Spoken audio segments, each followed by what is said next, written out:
চলো বন্ধুরা, কামরাঙা মাখা করা যাক। কামরাঙা মাখা করার জন্য আগে একটা পাত্রে কিছুটা পরিমাণ জল নিয়ে তার মধ্যে কামরাঙাগুলোকে দিয়ে ভালো করে ধুয়ে কামরাঙার পাশে থাকা শক্ত আঁশগুলোকে ছাড়িয়ে নেব। তারপর পাতলা পাতলা করে কেটে নেব।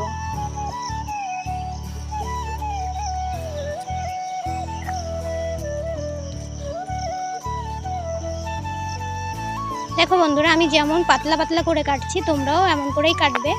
তারপর এর মধ্যে পরিমাণ মতো লবণ, আগে থেকে ছিঁড়ে রাখা লেবু পাতা দিয়ে ভালো করে চটকে নেব।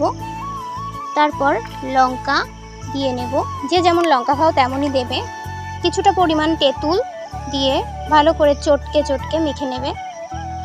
তারপর কাসুন্দি দিয়ে নেবে, যদি খাও তাহলেই দেবে। তারপর কিছুক্ষণ মেখে নেবে। কিছুক্ষণ মাখার পরেই আমাদের কামরাঙা